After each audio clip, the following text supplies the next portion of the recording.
I am Joe Marone, and I'm the host of Insights Over Espresso. And we are focusing this series on venture capital leaders. And I'm here with Dustin Dunbar from Virginia Venture Partners. And they're rather unique in their position as a state-backed venture fund navigating the current landscape with integration of AI. And Dustin, welcome, and we're glad to have you on. Yeah, thanks for having me. Excited to be here. Can you start with telling the listeners a little bit about your background and how you got to where you are? And then we can kind of drill into VVP a little bit. Yeah, happy to. I graduated college in 2009, height of the financial crisis. Not a whole lot of job opportunities out there except for the wars in Iraq and Afghanistan. And I joined the Army, mission in the Army, spent almost a decade in the Army, met my wife who grew up in the Army, and I grew up in the Air Force. So we knew that we didn't want to have a family in the military. So I got out in 2018 and was just kind of finding my way. I knew I wanted to get into finance because it was really interesting to me because buying a house, no idea how mortgage rates were set. So I was just kind of doing all this research on like how rates are set, like the public, private markets, what is buy side, sell side. And so I found my way to Capital One. I was working there for 2 years within their commercial banking risk management division. And, I knew I wanted to get into venture capital. I knew that's the spot I wanted to be just based off of kind of what resonated with me. And what was resonating with me within venture capital is I got to grow alongside the entrepreneurs. So I got to help them grow. I wasn't being extractive. There's nothing wrong with private equity or IB. Those are great, entities that exist for a reason within the markets. Venture capital resonated with me because I got to grow alongside the entrepreneurs. And that's been honestly the best part so far. Excellent. So VVP operates with a unique dual mandate, delivering strong economic returns while also growing Virginia's innovator economy. So how do you balance the pressure of achieving market rate financial returns with the broader mission of ecosystem development and supporting underrepresented founders across the state? Yeah, that's a great question. It's definitely something that we wrestle with all the time. It's a point of friction for us. We have to demonstrate returns. That is part of our mandate because ultimately our LPs are the taxpayers of the Commonwealth of Virginia. So our raison d'etre is to build out this innovative ecosystem while also getting returns back from the investments we've made through Virginia Venture Partners. So really the way that we look at it is we kind of have this holistic approach within the overall structure of Virginia Innovation Partnership Corporation. So VVP is the equity investment arm of VIPC. And what they do is they've got the entrepreneurial support organization programming, and then you have the higher education programming, as well as kind of the more public infrastructure strategic initiatives division, which really kind of ties in public safety and public infrastructure with some of the more innovative tech that's coming out of research centers. And then you have our equity investment team, Virginia Venture Partners. And so the way that we look at it is we could take a little bit more risk at an earlier stage with these founders, because what we believe is that when we put forward capital, we are attracting other capital to the table. And that even if a company does not succeed, blows up, goes 100x, 10x, whatever, that founder learned lessons. Those people that were on the team learned lessons. And really what that does is it creates this dynamic flywheel of hopefully creating that next entrepreneur, that next Facebook, that next Meta, the next Alphabet. And that's what we're looking to do within the investments, is just kind of spur some of that action. That's great. So given the high volume of applicants and the broad outreach across diverse sectors like life sciences, cybersecurity, aerospace, what are the primary administrative and logistical challenges that VVP faces in ensuring a transparent and efficient evaluation process for every promising startup? Yeah, that's an excellent question when it comes to transparency. So our biggest challenge really is kind of our CRM, like how we are tracking the pipeline and how we are updating people en route along the pipeline as well. So that's something that we have to consistently work on. And no matter what CRM you could have the best CRM in the entire world. It's always garbage in, garbage out, right? Yep. If you're not putting in the time on a daily, weekly basis, you're just not gonna be able to provide that transparency. And because of the kind of legislative, requirements on our backing as far as where our money's coming from, we have a little bit of a longer lead time. So we can't close as quickly as some of these other venture capital funds. they're really quick and dirty with it. Us, we have to be way more transparent. Like, hey, it's going to take you another 4 weeks to get to this next gate because we have X, Y, and Z to do. So Hmm. really, it's upon us to make sure that we are consistently having that communication with them, and then we ultimately try to provide the best feedback we can, because that is what creates trust. It's not just, Hmm. hey, we didn't like you. No, why didn't we feel like this was a good investment for us?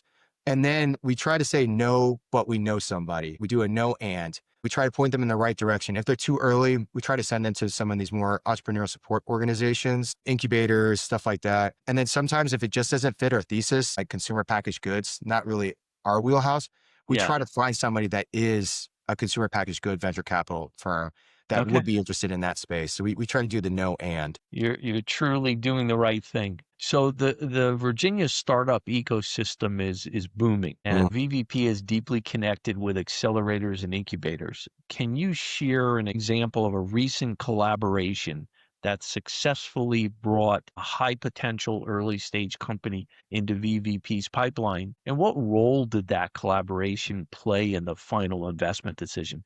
Yeah, we see a lot of deals, right? And you'll see deals multiple times. And what we saw this one company go to a kind of incubator customer discovery programming that was free, that's run out of the Northern Virginia. And they went through that programming. And again, it's garbage in, garbage out, but they put the effort in. They talked to as many customers and as many mentors and advisors as they could. And then they came back through, and their organizational setup was still just a little messy. And so we wanted them to kind of tighten their kind of operational perspective, Yeah. as well as their management. And so they went through an accelerator that's located here in Richmond, Virginia, went through that same accelerator, and that accelerator was solely focused on them being prepared to raise. And that meant, like, hey, let's clear this cap table. Let's get everything set up straight. Like, let's make sure that you know exactly who you're going after. And it was more of a targeted approach. And so when they came back to us, it was like highly professional, and they were ready for that seed series raise. And it was really impressive to see them kind of go each of those steps along the way and come back fully baked, ready to raise their series seed. That's great. I'm sure the listeners will love that story. With private funds and other state programs increasing, early stage capital, the funding landscape, like we mentioned, is highly competitive. Mm. So what unique strategies or proprietary data does VVP use to maintain competitive edge in deal sourcing and to identify winners quickly ahead of other investors? That's actually something we're wrestling with right now. So the way that we are kind of coming at it is we're trying to identify the best data infrastructure that we can use holistically within our economic development partnership. And then we're also looking at how can we make sure that we are top of mind with our co-investors, so that any co-investor that ever comes into Virginia says, hey, we're looking at this company, automatically they're like, oh, hey, have you all talked to Virginia Venture Partners or VIPC? We need to make sure that they understand our brand and what we're looking for. And so that's kind of our two-sided approach, right? Make sure we've got the branding, we've got the network, and then also make sure that we've got the technology that supports that network and supports pushing that brand out as well. Okay, that's good. So your research, as we've looked into it, highlights the need for scalable lead generation to discover, like you said, qualify and nurture promising founders across Virginia. So Mhm. beyond traditional networking, what's the biggest challenge that VVP currently faces in prospecting for high potential founders, particularly those in the fast moving technical fields? Yeah, really, it's access that we kind of lack. There's only so many places that we can touch, and there's only so much data that we can ingest. And so it's really tough too in this market with bigger brands going upstream, right? You got like Sequoia and Andreessen going into the incubator accelerator models and getting really early stage. And so you're competing with some of these big names for the best deals. And Right. so ultimately, what it comes down to for us as a venture capital firm is the relationship that we end up building with everybody. Because ultimately, what it comes down to is it's a marriage for a long time. These Yeah. days, used to be 10 years, now it's like 15, 20 years in within venture capital. So it's whether or not they want us on the cap table and whether or not we have the leeway to kind of massage our requirements and make sure that we're all kind of set and everybody's, hunky dory. And then that they want us there, right? They want us to be on that cap table because they enjoy our advice and they listen to us. And we think that they're a highly coachable team. So really what it comes down to is just building relationships and making sure that you've got good relations with everybody. Yeah. I think we just need to clone Dustin.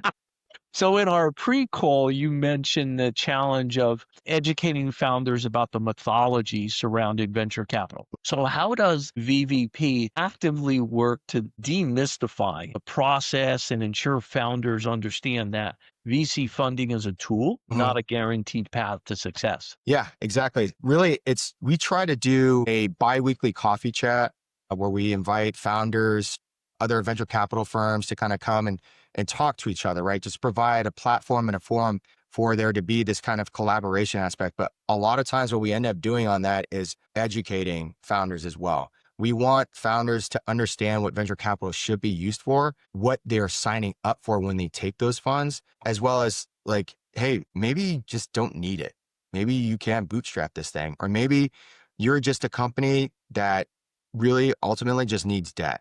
And because you're, a Main Street company, and there's nothing wrong with any of that. Just Mhm. there's this value assignment to venture capital when really it is, like you said, Joe, it's just a tool. So we try to educate as much as we can all the time.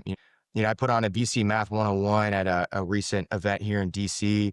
We did another one online. So we're constantly trying to educate. And then I think that what we're trying to do next is kind of going after really kind of more of those other entrepreneurial support organizations and making sure that they're doing the same thing. And there are some really good ones out there that are saying the same things that we are.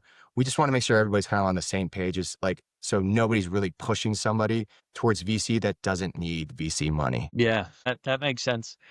So VVP is exploring AI solutions for automated prospecting and lead enrichment. Because you had mentioned that that's a challenge. Can you walk us through how an AI-driven platform helps your team analyze, thousands of startup pitches and founder backgrounds to really detect the high potential teams, ultimately reducing manual review time? Yeah, the way that we look at it is when it comes to utilizing AI within the pitch review is we have this kind of like scoring rubric that we're always trying to update. So there's already going to be kind of just like this quick score, this quick little blurb that we get from, a quick review, but we are still manually reviewing it. It just, what it does is it actually expedites the manual review because we can look at it and we can say, okay, these are some of the top of mind questions that we should really come into. And these are the assumptions that I'm testing.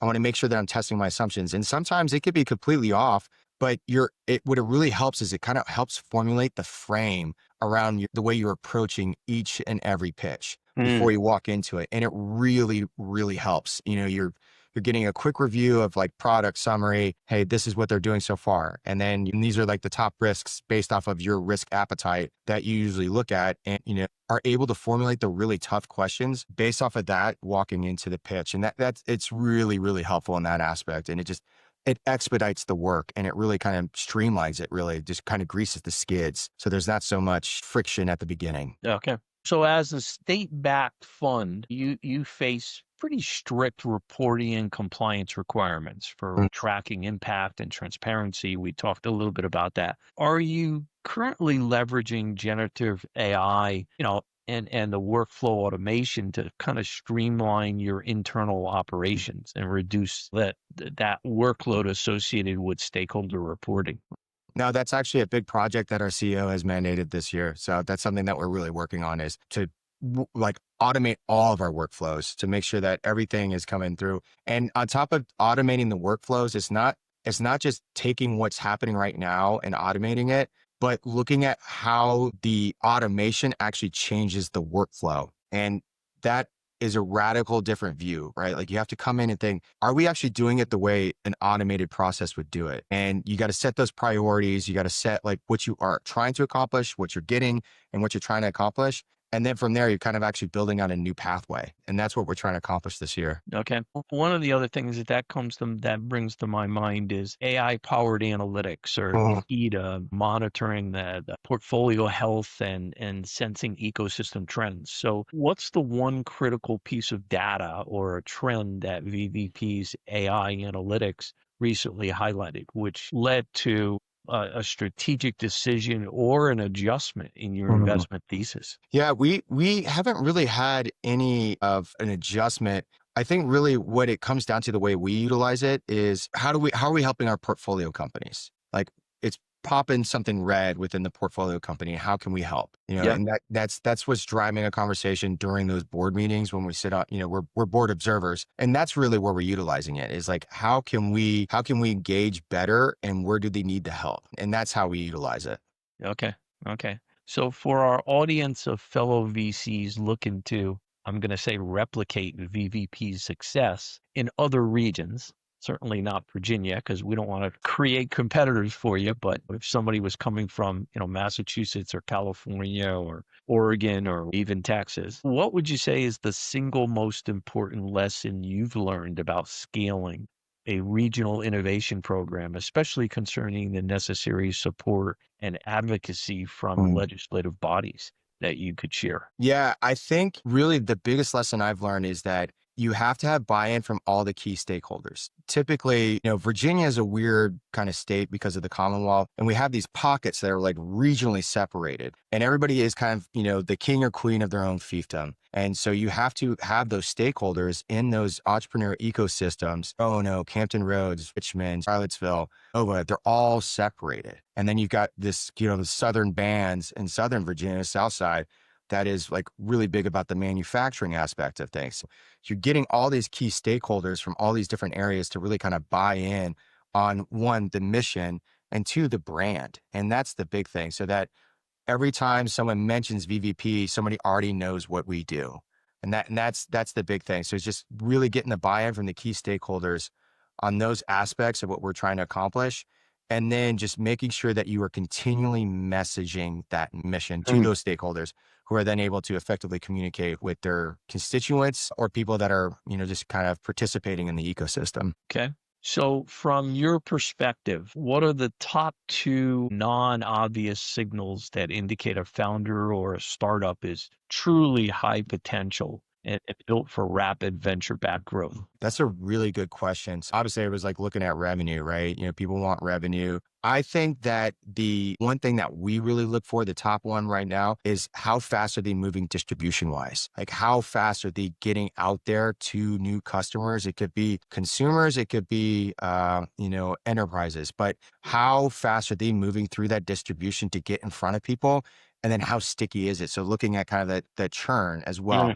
So really that's the big thing is like looking at the distribution, how fast they're moving, and then how sticky it is. Those are kind of the top two things that we really look for, Okay. especially when it comes to AI, because right now distribution and speed is the moat when it comes to AI. So are you doing anything to help your portfolio in that whole area of lead gen, conversion, the whole SDR process, how they can kind of go after their ICP rather Yeah. than be talking to people that aren't really their ICP? Yeah. So there's actually kind of two ways that we go about it, right? We have so many portfolio companies that there's actually a lot of synchronization so that there could actually be partnerships. That helps with distribution. But not only that, like we have a couple marketing tech and sales tech companies that Yep. could be customer or could be partners and the portfolio companies could be consumers, right? So Yep. there's that aspect as well. And then there's just the key strategic customers that we have relationships with. So some of these kind of larger corporations, Capital One is a big one here in Virginia, CarMax being another, and just kind of utilizing those relationships, get people and get our portfolio companies in front of them, and then Yep. kind of helping them with landing a big whale. You're kind of on your way after that. So really making sure that we can help with those pilots in front of big customers. Okay. And then next question you touched on earlier where you've got the big guys now kind of competing with you, kind of reaching out. So how do you ensure VVP is as well known among founders as top tier national VCs? What's your strategy for, you know, building a pervasive brand presence across the state? And really, how can other regional funds effectively leverage content and platform management to achieve similar visibility? Yeah. So our CEO has mandated that we be ubiquitous. Like he wants our brand to be ubiquitous. And really what it comes down to is when you talk about messaging and content, it has to be a consistent drip of where it's daily, it's weekly, and it's all on message. And that's really how you develop the brand of something. And you've got to be everywhere all at once. And that's really difficult for a small team. And that's where leveraging some of more of these kind of like LinkedIn is a great place to kind of just have a daily drip, newsletters, photos of events. It makes you look like you're punching bigger than your weight. Yeah. And that's a real key aspect of like the LinkedIn aspect. And so we really, really lean on LinkedIn, and we're really leaning in on making sure that we go to all the important events and kind of getting in front of those bigger players so they understand who we are, developing those relationships, and also trying to bring them deals. Like, hey, we've identified this. It kind of fits your thesis. I think this would be a good one for you. And Yeah. and that's really how we feel like we're kind of developing the relationship aspect. But then the constant, consistent content drip is really where you make the brand. Makes sense. So I want to thank you for sharing such valuable insights. Where can our listeners learn more about you individually and VVP and follow your work? Yeah, so I'm on LinkedIn. It's Dustin-Dunbar dash VC. When it comes to VIPC, it's just www.vipc.org/Virginia Venture Partners for the equity investment team. We've got quite a bit going on, so happy to talk to anybody. I'm always happy to kind of pay it forward, and always happy to talk about VVP. I appreciate your time. You have a good rest of the week. Likewise, Joe. I really appreciate you. Thanks so much. It's been a pleasure. Take care. Yeah, we'll Cheers. talk soon.